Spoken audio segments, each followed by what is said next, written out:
acuñaron una palabra. Acuñaron los europeos una palabra, que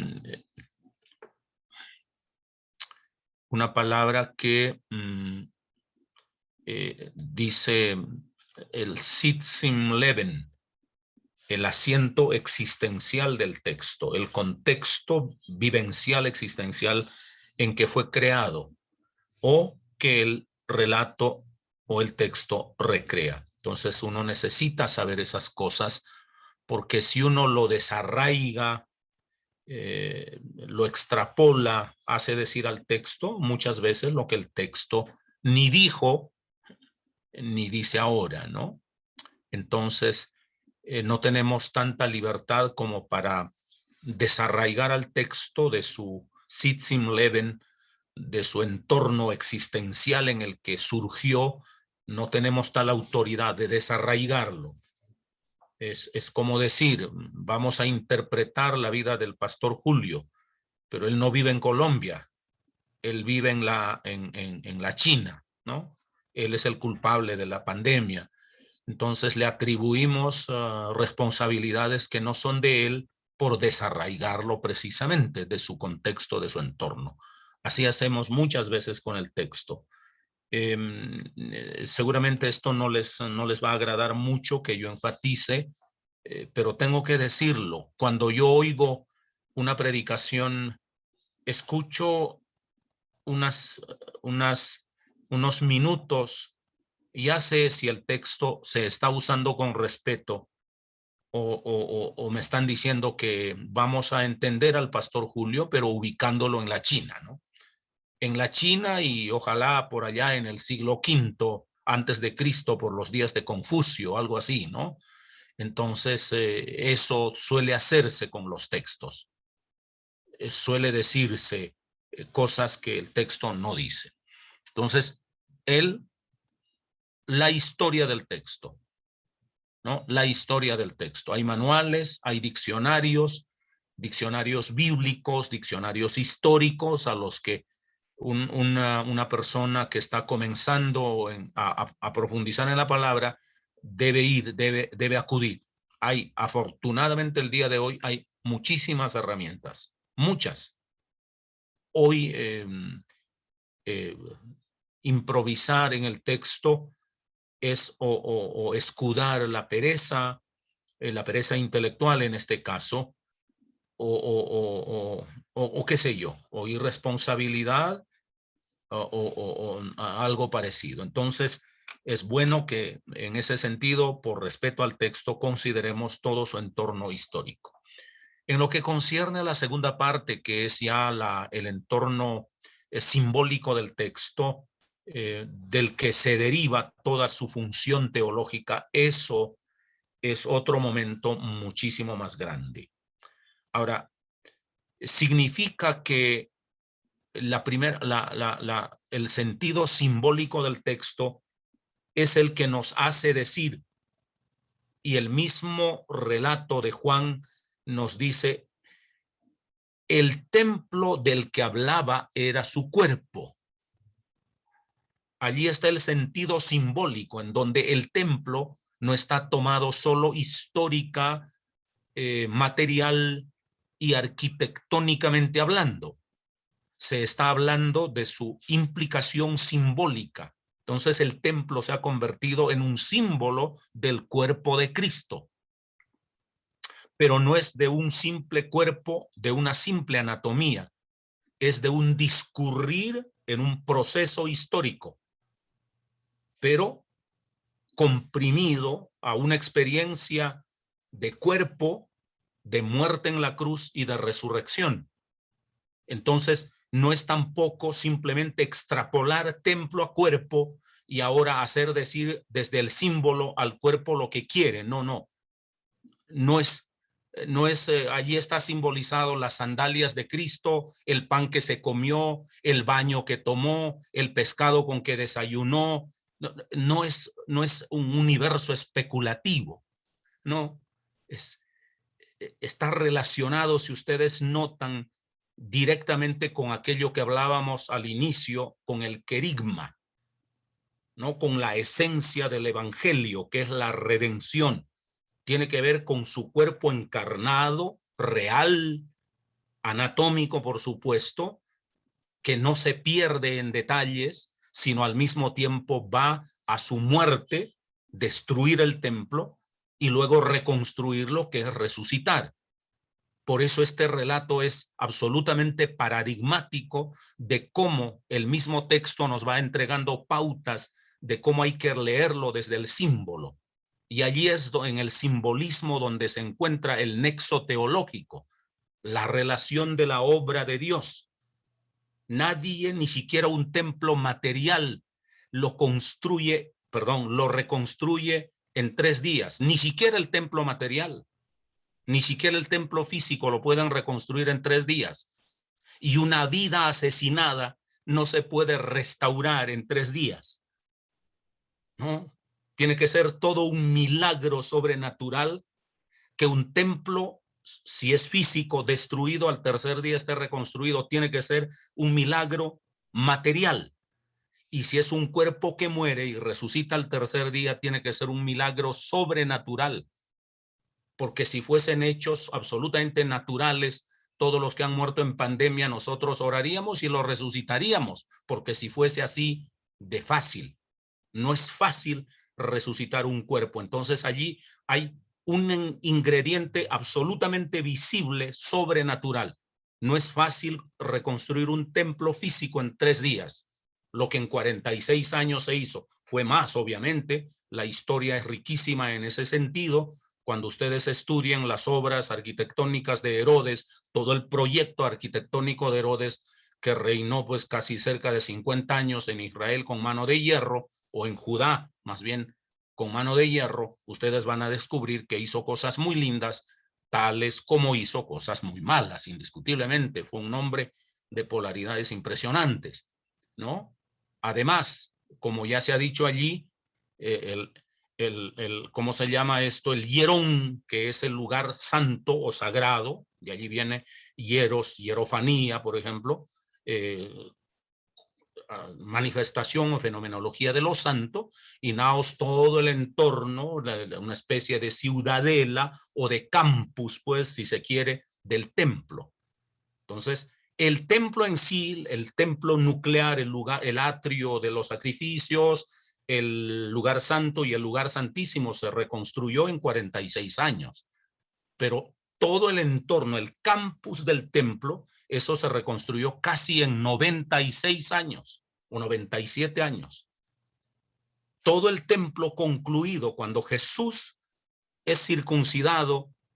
Está el atrio del templo, está el lugar santo del templo y el lugar santísimo, pero no el campus del templo. El campus del templo fue terminado, concluido en el año 66 o en el año 67 después de Cristo, y 3 años después de inaugurado toda esa maravilla arquitectónica que se reconstruyó casi en un siglo, vino el general Tito y lo destruyó en el año 70. Eso es la gran paradoja de la historia. Pero entonces allí hay mucha historia por comentar, no tenemos el tiempo para hacerlo, pero lo que quiero es decir de cómo ellos leen literalmente las palabras de Jesús y dicen, ¿cómo puedes tú reconstruir el templo? Claro, destruirlo es muy fácil, tanto el templo físico como el templo corporal. Destruirlo y matarlo es muy fácil. Reconstruirlo, es allí el problema. Y ellos razonan bien. Nuestros padres lo reconstruyeron en 46 años. ¿De dónde tienes tú la capacidad de reconstruirlo en 3 días? ¿No? Ellos lo leen con la hermenéutica literalista con que siempre leyeron la Biblia y la ley, y con la que hoy muchos siguen leyendo, y se quedan en la superficie, y se quedan en el análisis básico, y no entienden la profundidad simbólico-teológica del texto.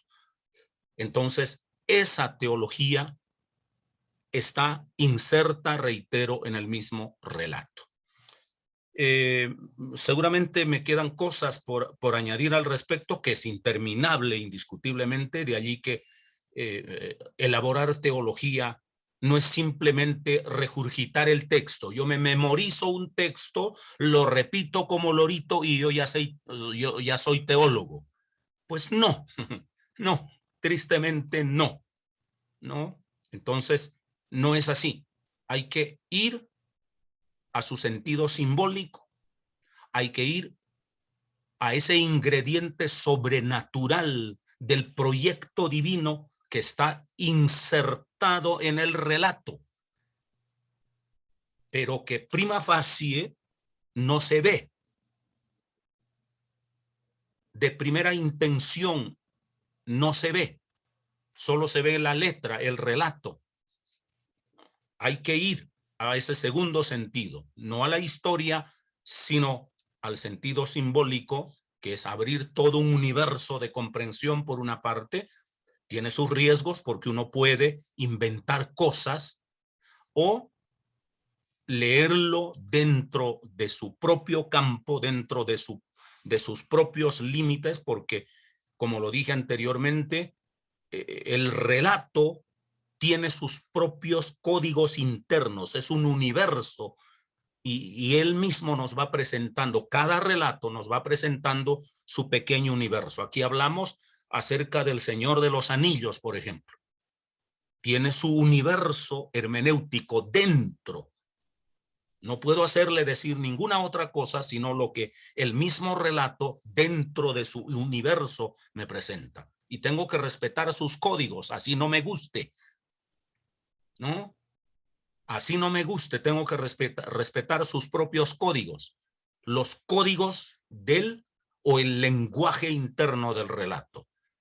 Entonces, solo él me va dando la pauta de cuándo saltar a ese nexo sobrenatural de teología. Teología se dice en sentido exacto, en sentido lato, pues, se dice teología cuando se revienta los límites del tiempo y salta al universo de la eternidad. Ahí se habla de teología. Si solo se limita al tiempo, por bellísimo que sea, por grande que sea, no es teología. La teología tiene que saltar, rebasar los límites humanos, los límites temporales. Tiene que mostrar ese ingrediente. Solo allí hay teología. Se dice teología cuando allí está la presencia o explícita o implícita, la presencia explícita o implícita de Dios. Allí se habla de teología. Cuando está retratada de manera explícita o de manera esbozada una obra de Dios, allí se habla de teología. O está desafiando al sujeto o a la colectividad en sus páginas, en su relato, está desafiando a dar un salto más allá de sus fuerzas, más allá de sus capacidades. Entonces estamos hablando del ingrediente teológico, del ingrediente sobrenatural de la presencia, reitero, explícita o implícita de Dios. Entonces sí estamos hablando ya, ¿no?, un poco más allá del símbolo inclusive. El símbolo se puede agotar en la pura semiología, pero la teología es muchísimo más grande que la simple semiología, que la simple riqueza simbólica que hay en el texto. Más allá de eso está la teología. Entonces, eso debe quedar absolutamente claro. La tercera parte ya es el sentido, ¿no? El sentido. Un texto tiene un sentido. Yo comenzando, no sé si fue al comenzar el Antiguo Testamento o al comenzar el Nuevo Testamento, perdón, en una intervención les referí hermenéutica de autor y hermenéutica de texto. De texto puede ser relato o puede ser discurso. No hay problema.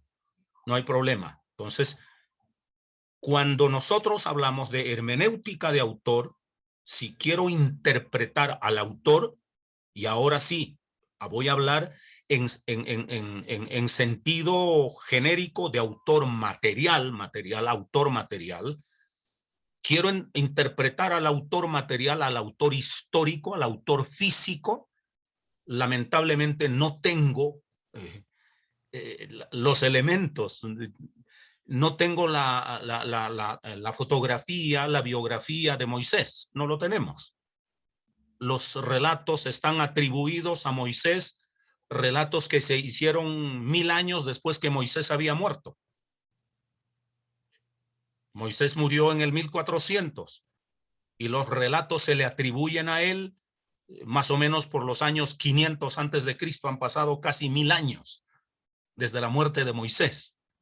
Así es que el autor que nos relata la vida de Moisés es un autor implícito, no el Moisés de carne y hueso.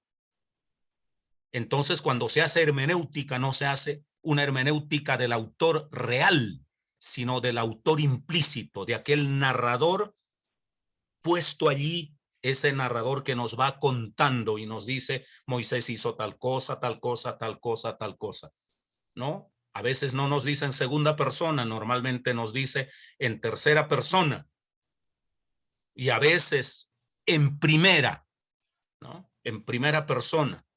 Entonces, cosas como esas uno debe tenerlo muy en cuenta y queremos interpretar, reitero, no al autor histórico, material, físico, real, sino al autor implícito que está en el relato, al que cuenta la historia, pero es ese autor que estará vigente toda la vida, pero solo puedo interpretarlo desde lo que él presenta ahí. Quiero entender un poco al autor en este relato, en Juan capítulo 2 y los versículos que estamos analizando, tengo que interpretar al autor implícito. Si quiero hacer hermenéutica del autor implícito, tengo que hacerlo sobre la intención que persigue. ¿Qué persigue este autor? ¿Cuál es su intención? ¿Por qué me relata eso? Él tiene una intención. No es tan bailarín, no es tan improvisado, no es que cuenta por contar, no, él tiene una intención. Entonces, obviamente no siempre el relato, el micro relato que estamos analizando, el relato autónomo no siempre me dirá, pero al leer todo el evangelio entenderé, por ejemplo, y hay muchas cosas que Jesús dijo e hizo, las cuales no están escritas en este libro. Pienso que si se escribieran todas, los libros no cabrían ni en el mundo. Pero estas se han escrito para que crean que Él es el Hijo de Dios y para que creyendo tengan vida en su nombre. Entonces, es la intención del autor. ¿De cuál autor? Del autor implícito en este texto. Bien, ahora, quiero hacer hermenéutica ya no del autor, sino, ojo, del texto, al margen de que sea un texto de relato o un texto, como veremos más adelante, un texto de discurso.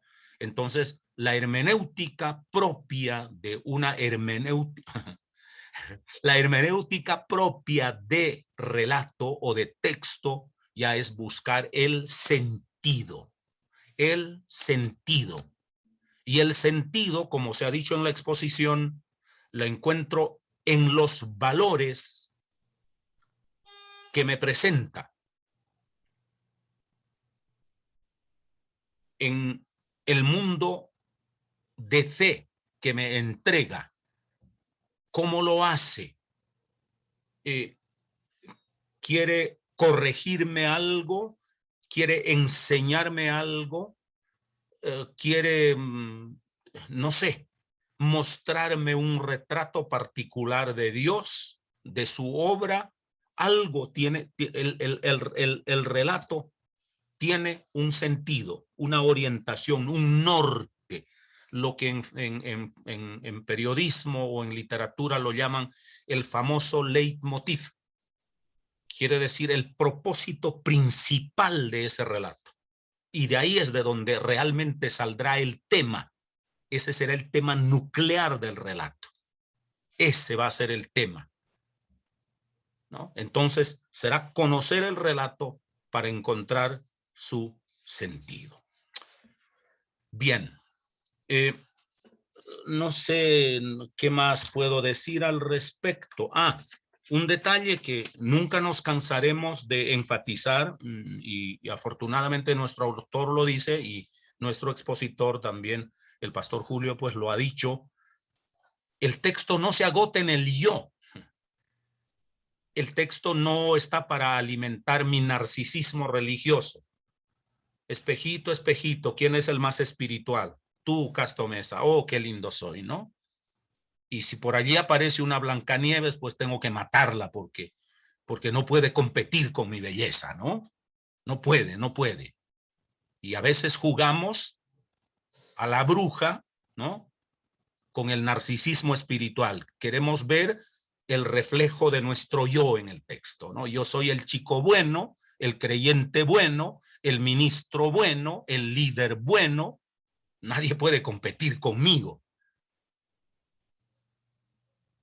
Uno encuentra por doquier predicadores narcisistas, líderes narcisistas, creyentes narcisistas, que están dispuestos a matar a cuanta Blancanieves se aparece por ahí. Entonces eso es peligroso, por eso hay que salir del yo. El texto no viene para engordar mi yo, ¿no? Para alimentar mi narcisismo religioso. El texto es que comienza conmigo y se proyecta a nosotros.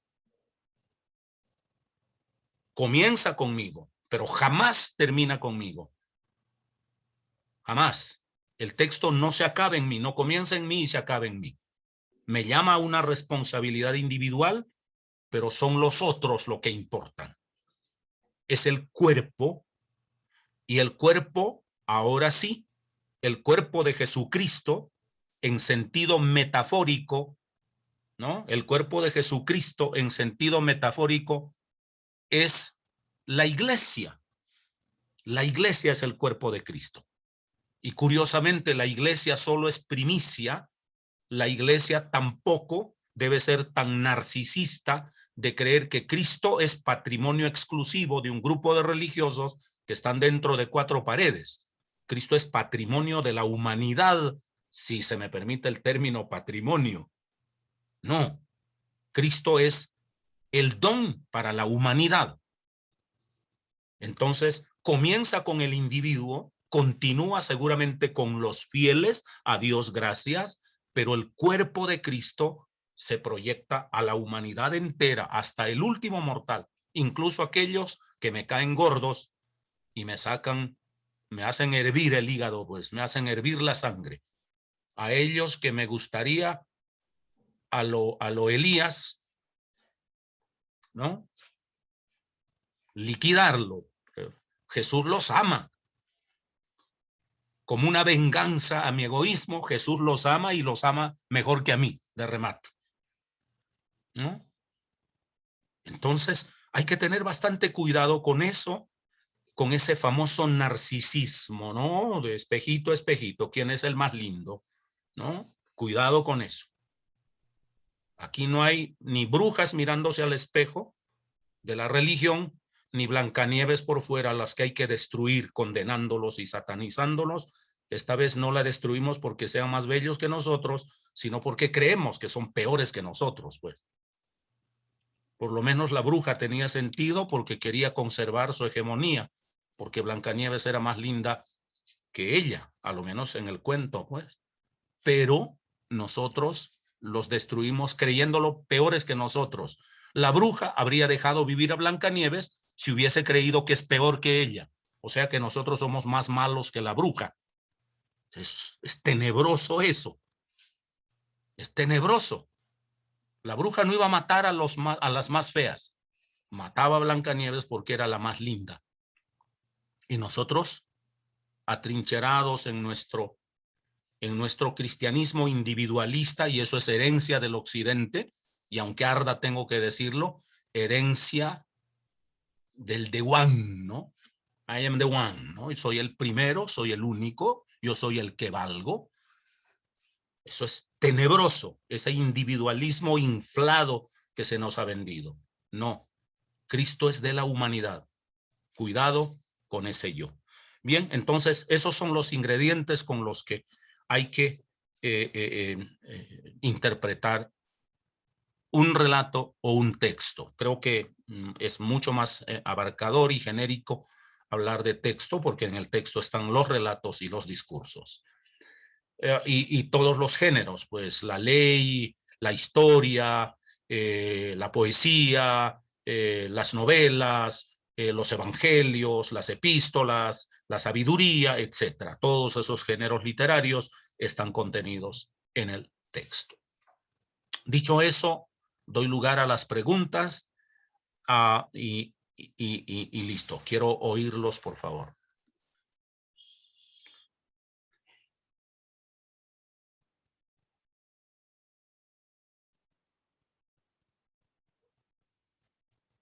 Bueno, ya desaparecieron confiando en Dios todos. Hola, Christopher. Hola, pastor, bendiciones. Con gusto verlos. Gracias, gracias. Gracias, Christopher. Te extrañamos, hombre, te extrañamos. Sí, el jueves anterior teníamos la presentación del diplomado, entonces estábamos medios complicados con eso, pero ya terminamos, Oh, gracias a Dios. ok, gracias a Dios. Gracias a Dios. Bienvenido, querido Christopher. Entonces Listo. ya volví. Yo entonces Preguntas. tengo una duda, Cuéntame, tengo una Christopher. pregunta. Cuéntame. Estábamos hablando de que la primera parte es el sentido histórico y el sentido simbólico. Sí, O sea, la primera el sentido histórico y la segunda el sentido simbólico. sí, En relación al simbólico, sentido, teológico, simbólico, claro, teológico. simbólico teológico. Ok. En este sentido, lo más, como lo, ni siquiera lo más fácil, pero lo más rápido de poder encontrar sería el sentido histórico. Es la puerta de entrada. Es la puerta de entrada. Para Y después conocer el sentido es, simbólico teológico, porque de lo contrario no. sí, sí, sí, sí. Sí, es correcto, Christopher. La observación es absolutamente correcta y oportuna. Es el orden, ¿no? Uno entra por la puerta, Mm, ¿no? De la puerta de una habitación, de un lugar cerrado, uno entra por la puerta. La puerta de acceso al texto es esa primera parte, el sentido histórico, ¿no? Pero es solo la puerta, claro. Y ahí, en ese todo lo sentido, demás. pastor, para el sentido histórico tenemos que considerar los dos, por ejemplo, de la persona que se habla y de la persona que lo narra implícitamente. Ok, Porque los dos tienen un contexto por el cual se expresan, ¿no? sí, correcto, correcto, correcto. Es correcto eso. Bien. Está abierto el debate, jóvenes. Si hay contradicciones, pedradas, todo se acepta hoy.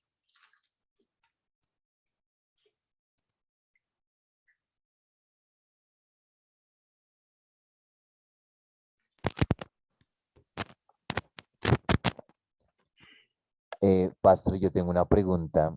Em, bueno, pues el evangelista nos facilita, digamos, la interpretación de lo que significa el templo, pero yo aún no he logrado entender si hay, si hay un sentido simbólico eh, y cuál es ese sentido en el que Jesús eche fuera del templo a todas las personas, con las ovejas, los bueyes, bueno, etcétera, etcétera, etcétera. O sea, quiero saber qué significa eso, por qué Jesús hace eso.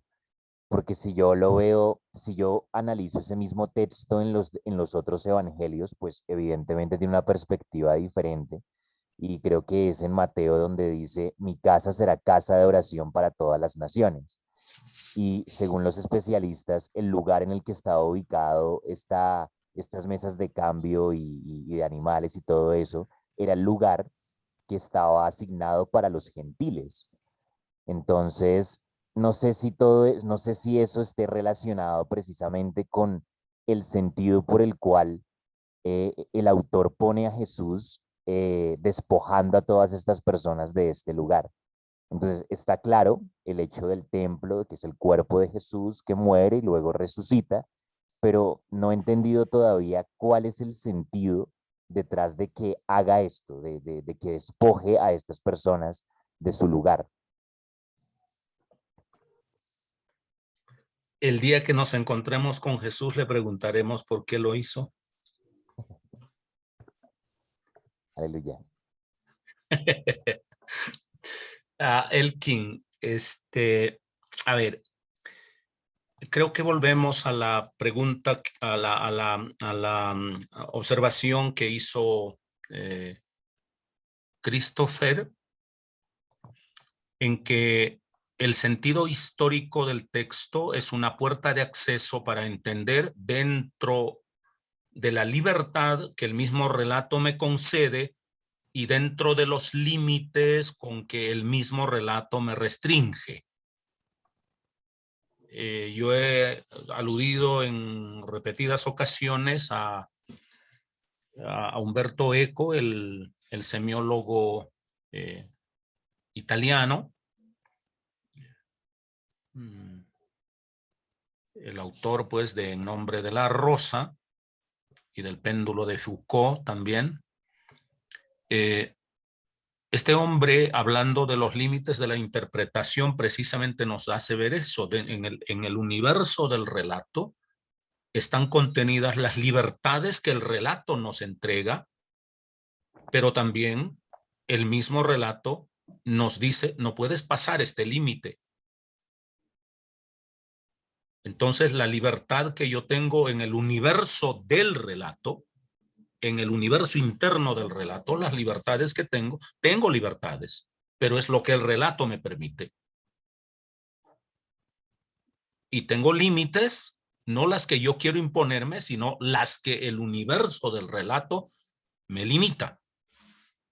Ok, dicho eso, tendríamos que ir a analizar un poco el contexto histórico desde el que se construye este relato. El contexto histórico es primero, en donde en cabeza del sumo sacerdote, que por los días de Cristo es Caifás, ¿no? Y Anás es el sumo sacerdote en la sombra, el poder es Caifás, perdón, la autoridad real de cara al pueblo es Caifás, pero en la sombra la autoridad sigue siendo Anás, el suegro de Caifás. No se nos olvide que en la línea levítica era el hijo del sumo sacerdote el que tenía por derecho propio, tenía que heredar el sumo sacerdocio. Anás no tuvo hijos, solo tuvo una hija, y la hija tuvo que casarse con Caifás. Entonces es el yerno de Anás el que debe estar ahí. ¿Por qué lo hizo Anás? Quebrantando la norma, porque no se nos olvide que el sumo sacerdote era vitalicio, como el papado en principio lo era, hasta que declararon pues fuera de sí al pobre Ratzinger, y no en vano, pues el pobre Ratzinger está medio cruzado, el viejito, y no querían tenerlo viviendo allí, en el Vaticano, por lo menos liderando.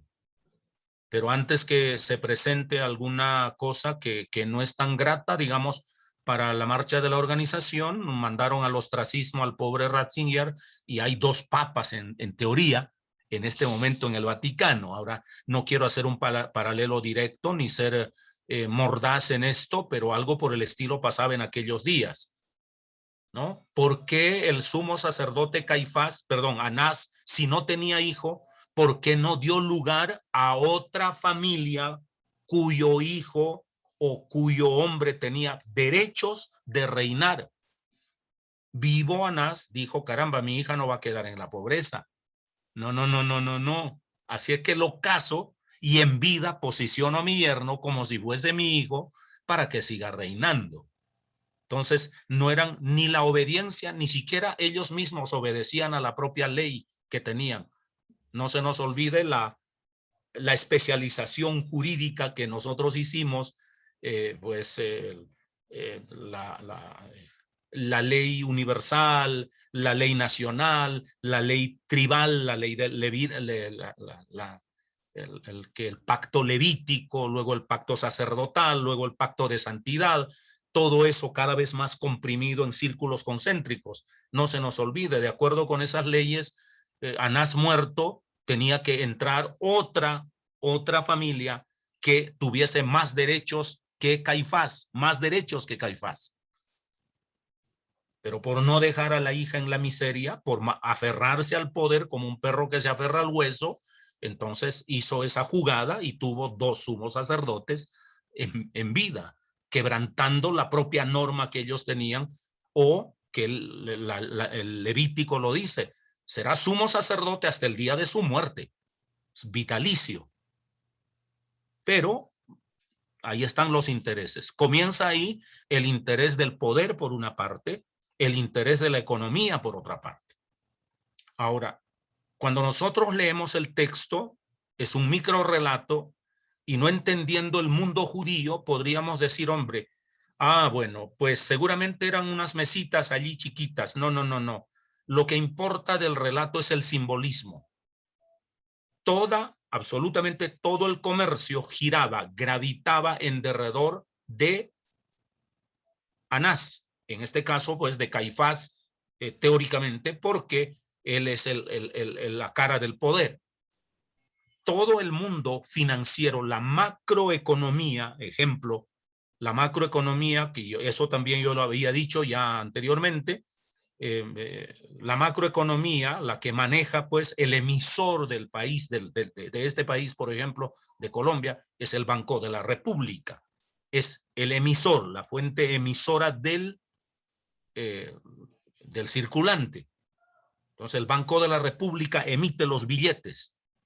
Allá era el templo, ¿no? Lo que es el Banco de la República para la macroeconomía de Colombia, lo era el templo para Israel. Y eso en cabeza de Anás.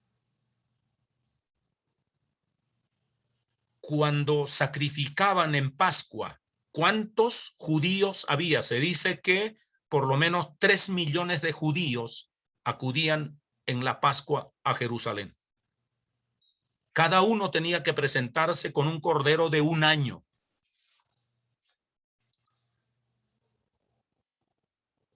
Toda la piel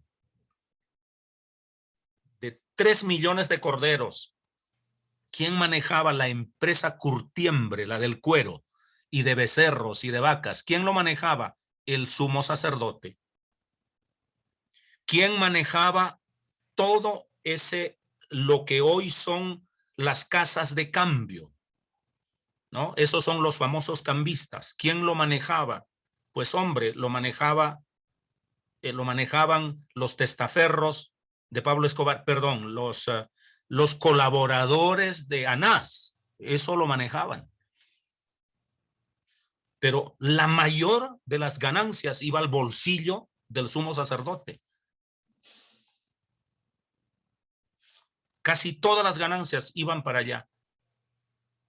Pues bien, ¿qué hacían, por ejemplo, con los animales? Los animales que no estaban criados y aprobados por los levitas no podían entrar ahí. Ellos tenían sus propios criaderos en aquellos famosos ejidos, lo llaman, ¿no? Los pastizales de los levitas. Ellos eran los únicos que podían ser sacrificados. Así es que figúrese usted que llegaba un judío que vivía en Alejandría o en Roma. El circulante en el Imperio Romano era el denario, pero era la moneda odiada por los judíos. Así es que llegaba y tenía que comprar un cordero. Ojo, tenía que comprar un cordero de los corderos que vendían los levitas allí, porque no podía comprarlo en otra parte. El cordero que se llevaba de fuera era inmunda, era contaminada, impura, quiero decir, pues. pero antes de comprar el cordero tenía que cambiar la moneda, porque no iba a comprarlo con denarios. Tenía que comprarlo con la moneda del santuario. Así es que ganaban por cambiar la moneda y ganaban de manera usurera por venderles a un costo altísimo, privilegiado, los corderos. Y fuera de ello, lo vendían todo el cordero, pero se quedaban con la mejor carne y se quedaban con el cuero. Válgame Dios. Paga el cordero que yo voy a consumir. Pero previo a eso hay que cambiar. Entonces, es todo el mercaderismo metido dentro del templo y manejado por el sumo sacerdote. Y cuando Jesús llega allá, encuentra tanta miseria en el pueblo, cuando unos poquillos en cabeza del escogido de Dios sumo sacerdote se enriquecen, es la gloria de la economía allí y el infierno de la miseria en todo el país. Y Jesús trabaja con esa gente miserable, con los que tiene que multiplicarles el pan para que no se mueran de hambre. Y llega allá, ve semejante cosa cuando todo el pueblo está pereciendo. Hay una lectura mucho más grande en eso. Estamos hablando de la pura historia, del puro entorno socioeconómico que había en los días de Cristo. Entonces, ¿qué hace Jesús? Hace dos cosas: censurar esa opulencia desbordada, ¿no? Como dice por allí algún parlamento en una película, dice, ganaban dinero en cantidades obscenas, dice, y eso es lo que pasaba con Anás y Caifás. Eso era lo que pasaba. Y Jesús ve esa polaridad, y fuera de ello lo hacen en nombre de Dios y en el templo de Dios, en donde allí a todos los levitas no les interesaba ni siquiera la religión, y prueba de ello es que no creían ni en la resurrección, no creían en espíritus, no creían en ángeles, no creían en nada. Los sacerdotes, los levitas. Es como decir, yo predico, pero no creo en Cristo ni creo en Dios. Pero por el negocio religioso tengo un buen discurso religioso. Válgame Dios. Es una blasfemia. Eso era lo que pasaba. Así que la prostitución no era solo el comercio, era la prostitución de la propia fe del pueblo. Era una cosa espantosa. Espantosa. ¿Y es de dónde estoy inventando eso? No está en los evangelios, claro, no está en un solo relato. Leyendo en conjunto y conociendo un poco de historiadores que conocen pues de toda esa investigación socioeconómica de los días de Cristo, y hay hermosos documentos, aquí yo los he referido en más de una ocasión, entonces ahí están, ¿no? Ahí están. Entonces, lo que hace Jesús es simplemente desaprobar eso. Ahora, el relato tiene una grandilocuencia. Voy a poner un ejemplo a riesgo podría sonar como atrevido de mi parte, blasfemia no, pero sí muy atrevido de mi parte. Es como que yo, un aparecido, voy y en plena puerta del Banco de la República hago un alboroto y me meto dentro del Banco de la República y los critico como cueva de ladrones. ¿No? Me meto al Palacio de Nariño y saco una invectiva contra el presidente. Primero, no me lo permitirían, repito. Segundo, me lapidarían enseguida. Hay que pensar que eso podría haber pasado con Cristo. Seguramente el relato no es ajustado a la auténtica realidad, pero está construido desde la desaprobación que Jesús lee en ese mundo. Desde la desaprobación que Jesús hacía. Ni más faltaba que Jesús podía aprobar semejante aberración. Pero los que construyeron el relato lo hicieron desde la desaprobación de Jesús. Desde el punto de vista histórico real, Jesús hizo más actos simbólicos y no ese tipo de revoluciones. Pues aquí ese es el paro pues de un mes acá, quemando buses y haciendo esto y matando policías. No, no ese tipo de paros. Más hizo Jesús actos simbólicos, pero que en el relato están magnificados como hechos reales, pero al mismo tiempo interpretan realidades mucho más grandes que la propia altisonancia del relato. Los relatos, para ser reales, nos parecen demasiado altisonantes, que en contexto jurídico no lo habrían permitido hacer a Jesús. ¿Sí? Pero los relatos sí encarnan, interpretan realidades mucho, mucho más grandes de los que uno puede imaginar. Y eso no es invento de Castro Meza. Los históricos críticos, los intérpretes, los biblistas, así lo presentan, ¿no? Jesús más hizo actos simbólicos. Es probable que Jesús entrara, y no entró una vez, sino cada año iba al templo, y seguramente cada vez que iba mostraba su disgusto, ¿no? Su desaprobación.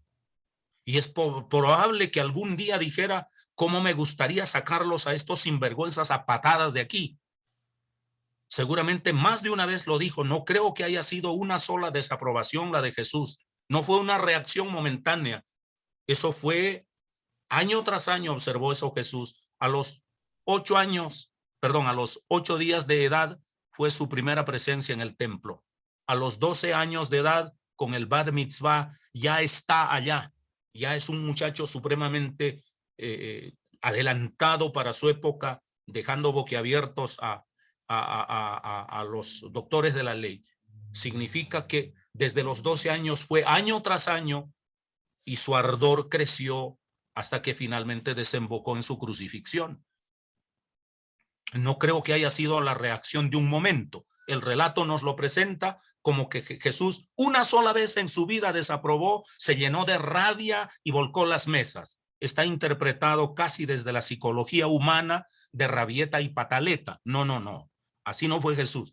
Jesús tuvo una desaprobación continua de eso, continua de eso, continua de eso, pero está comprimido en un solo relato.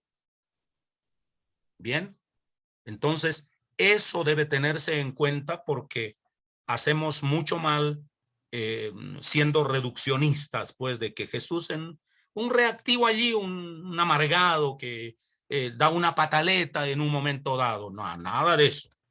Su desaprobación es de fondo y continuo, porque esa perversidad era continua.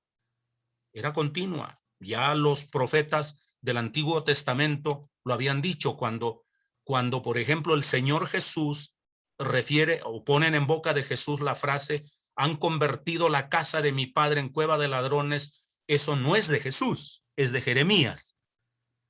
Ya Jeremías, cuando Nabucodonosor va a llegar para destruir el templo de Salomón, ¿no? Jeremías lee esa realidad, que han prostituido el templo de Dios. Y todavía creo que hay, no sé si es él o es otro profeta, el que dice: hay de ustedes que dicen templo de Dios, templo de Dios, templo de Dios. Vendrá calamidad sobre ustedes, ¿no? Entonces eso fue una práctica inveterada del poder, una práctica inveterada del poder. Hoy no estamos distantes de eso, ¿no? No estamos distantes de eso. No estamos distantes de eso. Creo que el microrrelato refleja el pasado de Israel, el presente de Jesús y el futuro de todo el cristianismo. Ese microrrelato es una bomba de tiempo, ¿no? Así es que salgamos un poco de esa contracción de literalizar el relato. El relato es mucho más grande de lo que nosotros creemos. Pero bien, no sé si por hablar mucho acabé de enredar la pita y no contesté nada, o algo ilustró. Díganmelo, por favor. No, sí, Paz, gracias por la respuesta. Pensaba también que ese negocio religioso, pues esa mala fama que tiene la religión como institución fraudulenta, viene desde hace ya mucho tiempo atrás, y no solamente entre los judíos, inclusive también Se sabe que los templos griegos también eran un banco mundial y también se aprovechaban de las diferentes ofrendas. Em, y también pensaba en los actos simbólicos. Pues hay algo muy conocido en nuestro país y fue, pues es un poco chistoso y obviamente guardando las proporciones, pero fue cuando Antanas Mockus, creo que siendo rector de la Universidad Nacional, se bajó los pantalones delante de todos los estudiantes. Es un acto simbólico. Supongo que obviamente quería representar algo muy particular, pero, pero sí, creo que la respuesta fue eh, clara, Pastor. Gracias. Ok, ok. Bueno, Elkin mencionaba de cómo, sí, cuando ustedes leen las obras de Homero y a los trágicos como Esquilo, Eurípides, perdón, Esquilo, Sófocles y Eurípides, a los trágicos, van a descubrir de cómo ellos, hasta Sófocles creo yo, se habla de los templos griegos, de cómo esa prostitución de religión, política y economía era un contubernio impresionante, ¿no? Aún el Daniel deuterocanónico, Bel y el dragón, no sé si ustedes lo han leído, de cómo los sacerdotes le dan de comer al dragón y diciendo que es el Dios que vive allí y le llevan comidas en cantidades para decir que el dragón debe ser alimentado o algo así, pero quienes se están beneficiando de esa gran cantidad de comidas de primera que le llevan es para beneficio de los sacerdotes, ¿no? En el templo de Marduk creo pasa eso. Lo mismo pasaba en la religión pre-hebrea allá en Egipto. Ustedes leen eso y a uno hasta le da risa, le parece cómica la cosa, pero pasaba. Eso es un hecho, ¿no? Ese contubernio, reitero, de religión, de política y economía siempre han ido de la mano. No vino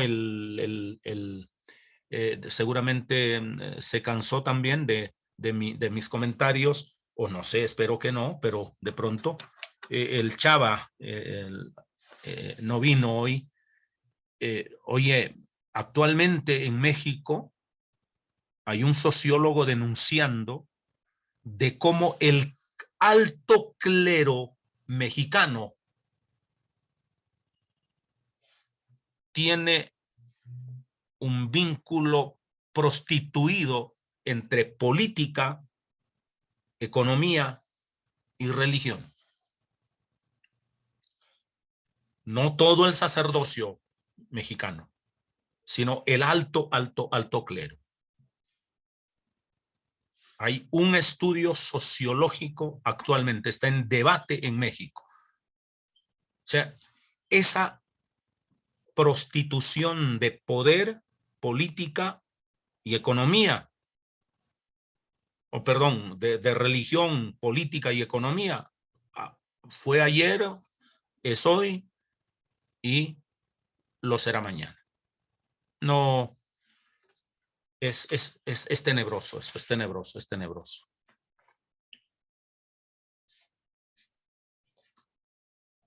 Ok, eso es lo que quería decir. Adelante. ¿Quién iba a hablar? ¿Quién iba a decir? ¿Quién iba a apedrear? ¿Quién iba a objetar?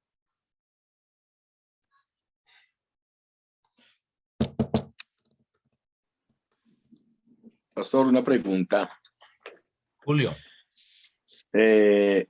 Siguiendo en el sentido histórico, algo similar a la pregunta que hace Elkin en cuanto a los vendedores, esta práctica, bueno, aunque termina siendo una mafia de la religión, no era una práctica, o mejor, la venta de los animales, los bueyes, los corderos, las palomas, no era algo permitido para poder ofrecer el sacrificio dentro del templo.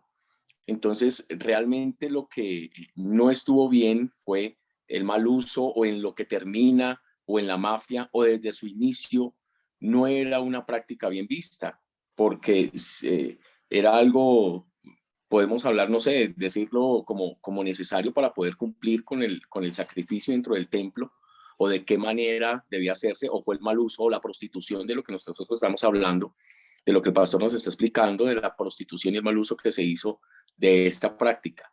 Entonces, en su inicio o en su raíz, tenía una buena intención, se daña, se tergiversa y termina en mafia, o desde su inicio no era algo correcto. Vamos a preguntarle al que expuso esta noche. Él es el que tiene las respuestas. Me tengo que retirar, pastor. ¿Retiras la pregunta también o? Ok, Julio. A ver, cuando uno lee el Antiguo Testamento, sobre todo la ley levítica, ¿no? Creo que una referencia tan socorrida que es Tierra Santa es toda la tierra de Israel.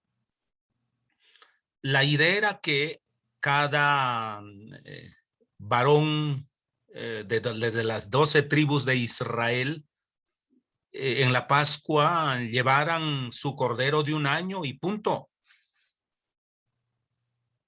Pero la especialización de la ley, la protección de las castas, eso de que hablamos de cómo el decálogo, siendo una ley universal, fue a desembocar en una ley nacional que es el pacto sinaítico, y luego vino el pacto levítico únicamente con la tribu de Leví, luego vino el pacto sacerdotal que es únicamente con los sacerdotes, y luego vino el pacto de santidad que es únicamente con aquellos que tienen derecho a entrar exclusivamente al santuario, ya sea en sus atrios o en el atrio, perdón, en el atrio, en el lugar santo y en el lugar santísimo. Aún eso estaba ya totalmente delimitado. No todo el mundo podía entrar desde el atrio, por ejemplo, al lugar santo, y del lugar santo al lugar santísimo.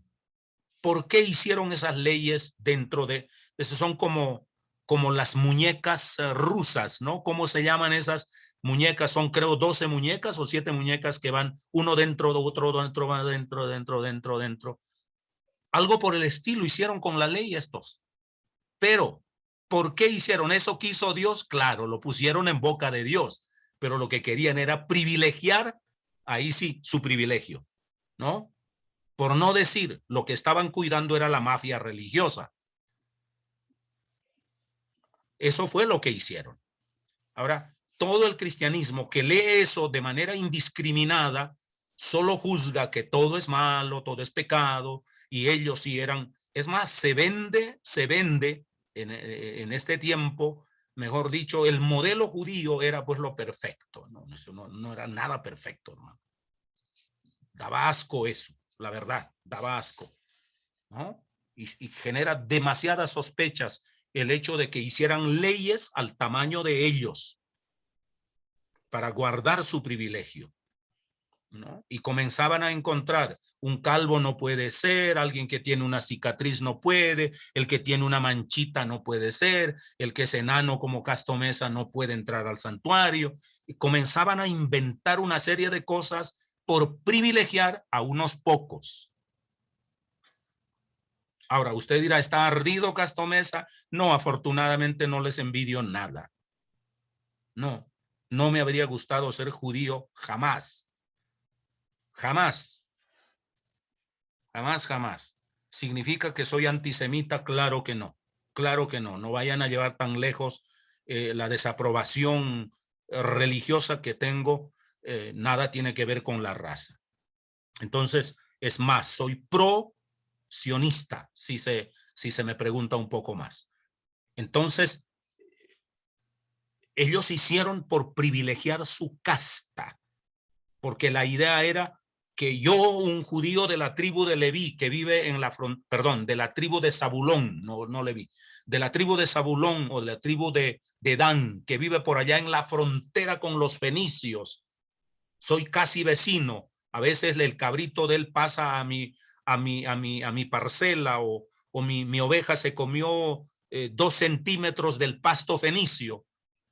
Yo, por el hecho de ser de la tribu de Neftalí o de la tribu de Aser, yo podía coger esa ovejita de 1 año que comió varios bocados del pasto del vecino. Yo podía tranquilamente llevarlo al templo y me lo tenían que recibir. Pero por privilegiar la casta y sobre todo por privilegiar el negocio con mercado cautivo, ¿no? Figúrese la viveza de ellos, ¿no? Con mercado cautivo. O sea, solo lo que vendo acá es bueno, lo que tú traes es malo. Estaba desvirtuando todo el principio de la Tierra Santa, todo el principio del pueblo elegido, absolutamente todo. ¿Pero por qué? Por cuidar privilegios. Lo que hoy se hacen leyes a la medida de los ladrones, digo, de los padres de la patria, ¿no? O se hacen códigos religiosos a la medida de los patriarcas para que sigan controlando el poder. Eso es tenebroso. Quienes leen de manera acrítica las cosas nunca lo entenderán. Pero cuando usted ha avanzado un poco y lee de manera crítica, realmente da asco. Yo digo, ¿cómo es que Dios los dejó vivir? Ahí es donde yo creo en Dios. Dios tiene que ser demasiado bueno, porque yo los habría matado a todos. Pero Dios es demasiado bueno. No es tan egoísta como yo. No es egoísta como yo. Dios tiene que ser demasiado bueno para tolerarlos. Es eso realmente. O sea, la sola historia nos lleva tonelada de información, la sola historia. Y no hemos entrado todavía al universo simbólico del texto. No hemos entrado todavía a su universo teológico, a su nexo con Dios y con la eternidad.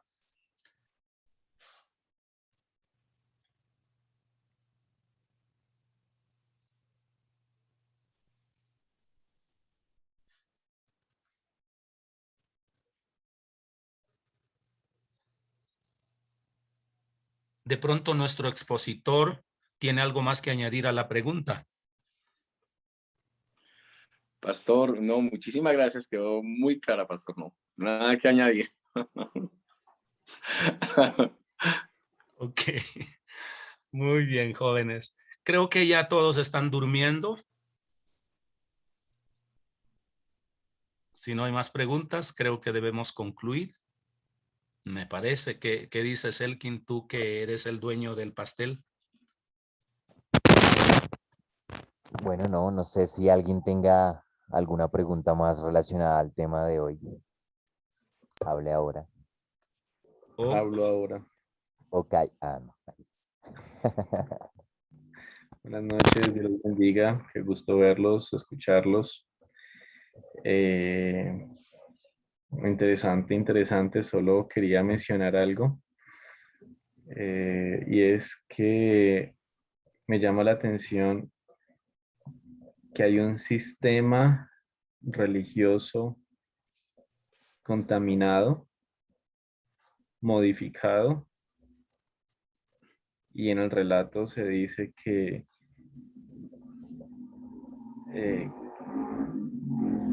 él quiere generar una transformación, ¿sí? De ese sistema, lo que Castro ha dicho, que el pastor Castro ha dicho. Pero a veces en la práctica, cuando vemos alguna situación o vemos un sistema corrupto o mal diseñado, decimos, no, pero que beneficia a unos.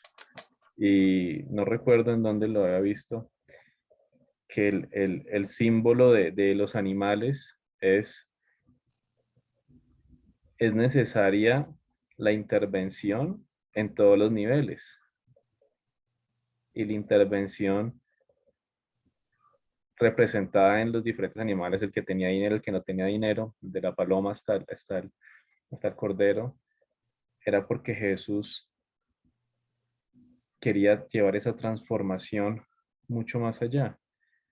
Pero a veces nosotros queremos transformar por partes o ayudar sectores sociales y no vamos al fundamento. Y bueno, estaba pensando en eso desde un punto de vista también social, que está muy enlazado a lo espiritual, que es lo más importante. Entonces quería mencionarlo y, y ya, espero no recibir muchas piedras.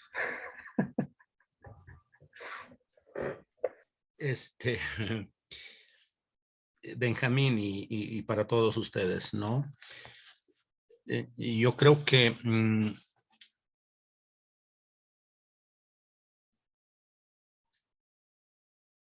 ustedes han visto la saga esa de, ¿cómo se llama el hombre que protagoniza el Código Da Vinci y el otro, el que protagoniza, el mismo protagoniza también Ángeles y Demonios?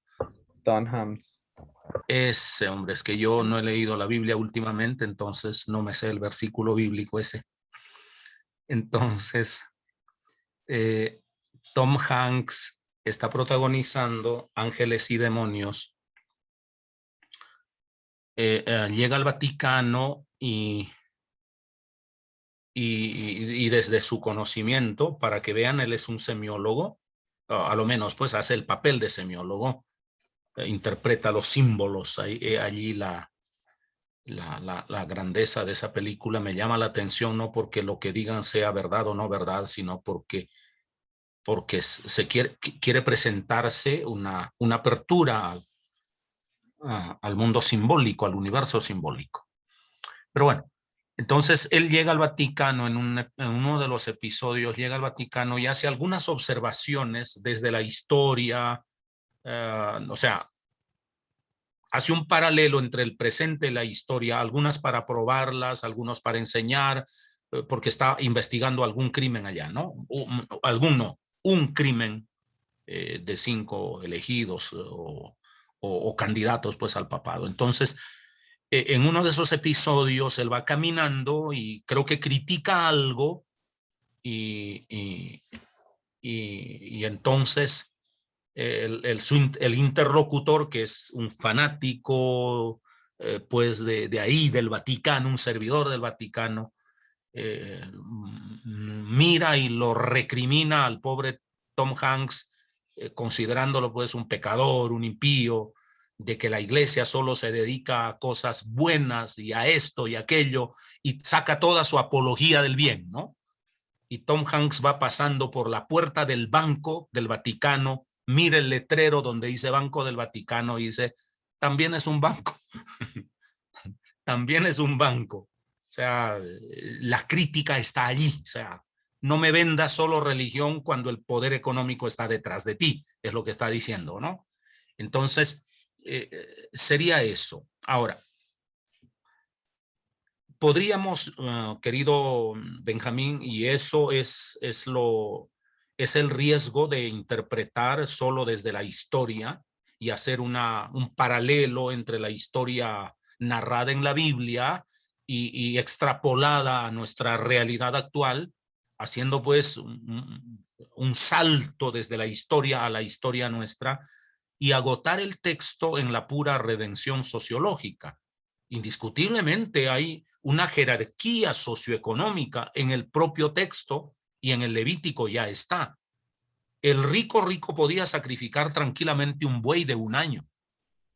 El de clase media podía sacrificar tranquilamente una oveja, pero el pobre, ¿no? Solo tenía para sacrificar un pichoncito de una paloma. Ahí están puestos los estratos socioeconómicos ya en la religión. Mi pregunta es, ¿nuestro Dios quería esa jerarquización? No. Esa jerarquización, esa polaridad, eso es una dinámica totalmente humana. Una dinámica totalmente humana. Es un riesgo, reitero, solo transpolar el modelo histórico de aquellos días, ya sea para copiarlo o para criticarlo a nuestra realidad histórica o socioeconómica del día de hoy. De allí hay que dar indiscutiblemente un salto desde el espíritu de Jesús, porque Jesús, si bien es cierto, censura a los ricos, no por eso condena al rico a priori, nunca. Ni Jesús salva a priori al pobre, que es el lenguaje sesgado de la ideología socialista o izquierdosa, que fue también el caballito de batalla de la teología de la liberación por la década de los 60 y 70. Entonces hay que tener bastante cuidado en ese sentido. Jesús no salva a priori al pobre. Por ser pobre tienes derecho a heredar el reino, no más. Es más, cuando a Jesús la mujer rica lo unge con el perfume que costaba casi el salario de un año, de trabajo, así sería de costoso el perfume, ¿no? Jesús recibe ese regalo y Judas, en una valoración puramente económica, dice, ¿por qué semejante desperdicio? Pudo haberse vendido y dárselo a los pobres. Petro, pues, el papá de ustedes, perdón, ¿no?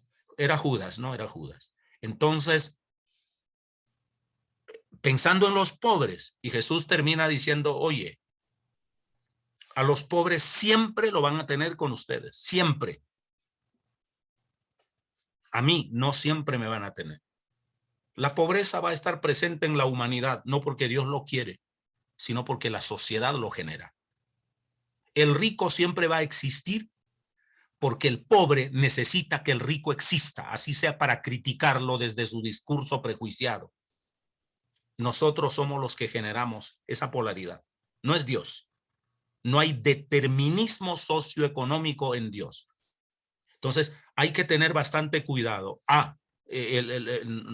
Cristo no salva a priori al pobre, ¿no? Ni condena a priori al rico. No, para nada. Hay que tener bastante cuidado en eso, porque en esas lecturas sesgadas y polarizadas, ideologizadas, Dios salva solo a los pobres. Los ricos están condenados a priori porque por el simple hecho de ser ricos no hay tal cosa. No hay tal cosa. Abraham era riquísimo, hay que mandarlo al infierno, ¿no? Salomón era el hombre riquísimo, hay que mandarlo al infierno. No hay tal cosa, no es una condenación a priorística por el hecho de ser rico, ¿no? Entonces, lo que Jesús quiere transformar al rico es para darle un corazón más generoso, como el Dios que es rico y es misericordioso con todos. Quiere transformar la riqueza en una oportunidad de servicio para todos y quiere transformar la pobreza en una metáfora de humildad para todos. Es en ese sentido que Jesús quiere generar la transformación y nunca en el sentido de polarizarlos y a priorísticamente condenar a unos y salvar a otros. No hay tal cosa, hay que tener bastante cuidado porque esa rémora de discurso ideologizado es peligroso. Es peligroso. A Jesús le importa poco, digamos, polarizar socioeconómicamente a la gente o condenar o salvar. Lo que a él le importa es la vida del pobre y la vida del rico. Él ha venido para morir para ricos y pobres. Ojo con eso. Entonces, la vida es lo que le importa a él, no el poder ni la debilidad socioeconómica.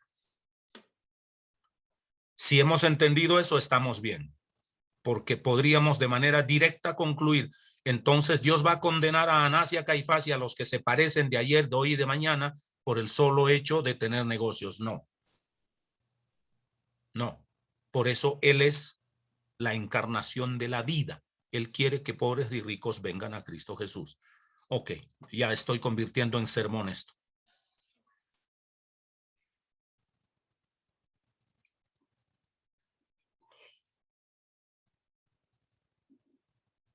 ¿Algo más? ¿Se sintieron incómodos porque confundía al que se preocupaba en los días de Cristo por los pobres con el paladín de ustedes. Lo siento mucho por los, de verdad, siento por los que tienen su opción de izquierda, no, nada tiene que ver. Pero creo que hay que salir también de esa cerrazón, ¿no? Lord Petrovsky. ¿Eres trotskista? Al pobre Trotsky lo asesinaron en México, ustedes lo saben, ¿no? Al pobre Trotsky, la KGB vino desde la KGB, pues, de la Unión Soviética de aquel entonces, y lo asesinó en una de las calles de México, donde estaba refugiado el pobre Trotsky. Fue parte de la revolución y después vinieron y lo mataron, pues. Bueno, es cuidar la pureza del discurso. Ok. No me hagan hablar, jóvenes, no me hagan hablar, por favor. Así es que no sé quién dijo que era trotskista.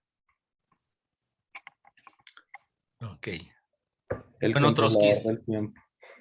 Ya, creo que es suficiente. Antes que ustedes atenten contra mí, vayámonos a dormir, por favor. Señores, muchas gracias, de verdad, muchas gracias. Creo que es suficiente. Dios los bendiga. Comenzamos tarde y yo, como siempre, estoy abusando del tiempo de ustedes. Dios los bendiga grandemente. Gracias, pastor. Gracias, pastor. Gracias a todos. Bendiciones. Que descansen.